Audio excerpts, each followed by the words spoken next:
आणि यानंतर बुलेटिनमध्ये बातम्यांचा वेगवान पद्धतीने आढावा घेऊयात।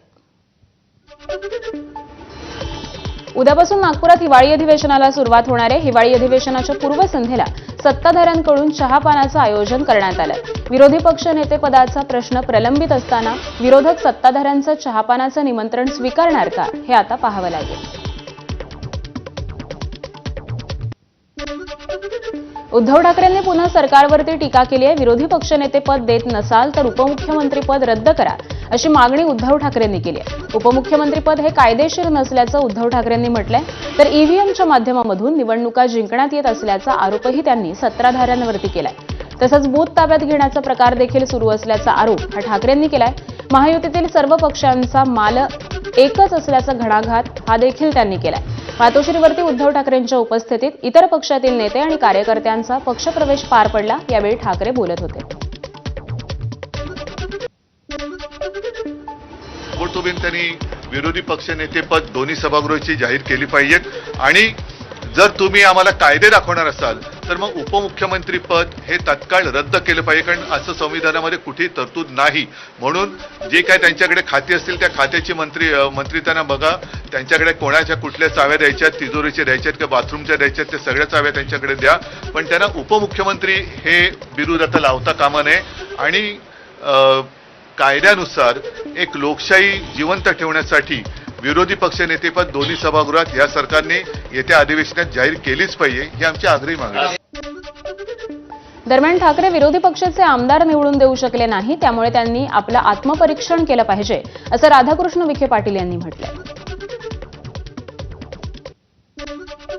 जर विरोधी पक्षांना विरोधी पक्षपद देत नसाल तर दोन उपमुख्यमंत्री काय करायचं, तर एक मुख्यमंत्रीपद काढा ना। अरे उद्धव ठाकरेंना काय वाटतं ते माझ्या दृष्टीने त्याला महत्व नाही आहे। त्यामुळे जर विरोधी पक्ष नेत्या इतके आमदार ते निवडून देऊ शकले नाही, त्याचं खरं त्यांनी आत्मपरीक्षण केलं पाहिजे। कल्याण डोंबिवलीतून एक मोठी बातमी समोर आली आहे, कारण शिंदेची शिवसेना आणि भाजप यांच्यातील वादावरती पडदा पडल्याची चर्चा सुरू झाली आहे। डोंबिवलीतील एका कार्यक्रमामध्ये भाजप प्रदेशाध्यक्ष रवींद्र चव्हाण आणि उपमुख्यमंत्री एकनाथ शिंदे हे एकाच मंचावरती आले। यावेळी खासदार श्रीकांत शिंदे सुद्धा उपस्थित होते। यावेळी खासदार श्रीकांत शिंदे आणि रवींद्र चव्हाण यांनी हस्तांदोलन करत स्वागत केलं, त्यामुळे राजकीय चर्चांना मोठं उधाण आलंय। नगरपंचायत आणि नगरपरिषद निवडणुकीदरम्यान रवींद्र चव्हाण यांच्या पुढाकारानं कल्याण डोंबिवलीमध्ये एकनाथ शिंदेंच्या शिवसेनेला सुरुंग लावल्यानं नाराजीचं वातावरण होतं। हे प्रकरण दिल्लीला अमित शहांच्या दरबारी देखील पोहोचलं होतं। त्यानंतर आता या वादावरती पडदा पडल्याचं समोर आलंय। दरम्यान या कार्यक्रमामध्ये खासदार श्रीकांत शिंदेंनी जोरदार फटकेबाजी केली आहे। माझ्या कामामध्ये अनेकांनी खड्डे आणले, पण मी कामातून उत्तर देतो असं श्रीकांत शिंदे म्हणाले। तर त्यांनी शेरोशायरी देखील केली आहे। मात्र रवींद्र चव्हाणांचं नाव घ्यायला श्रीकांत शिंदे हे विसरले होते। आपली चूक लक्षात आल्यानंतर त्यांनी पुन्हा पोडियमवरती येऊन माफी देखील मागितली।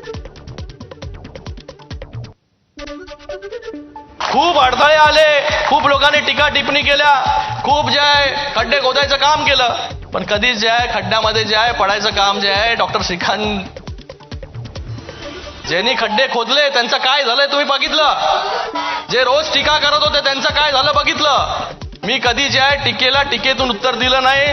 डेव्हलपमेंटच्या नावाने खाली जे आहे काम करत राहिलो। मुट्ठी में कुछ सपने लेकर भरकर जेबों में आशाएं, मुट्ठी में कुछ सपने लेकर भरकर जेबों में आशाएं, दिल में है अरमान यही कुछ कर जाए। सूरज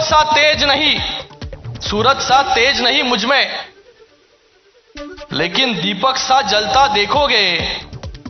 अपनी हद रोशन करने से तुम मुझको कब तक रोकोगे।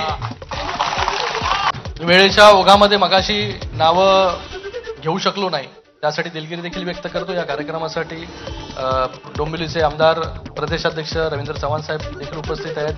तर आपल्या सगळ्यांचे पुन्हा एकदा खूप खूप मी धन्यवाद व्यक्त करतो। चव्हाण साहेबांचे पण धन्यवाद।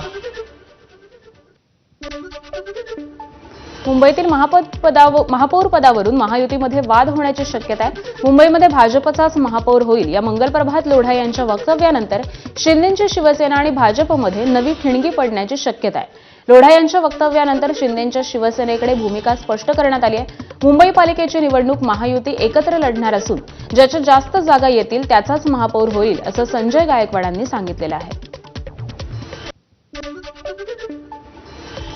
कि सारी दुनिया के अंदर हवा ठंडी चले और अपने घर के अंदर यदि गर्मी रहे तो अपने को उस ठंडी हवा का, हिल स्टेशन का क्या आनंद है.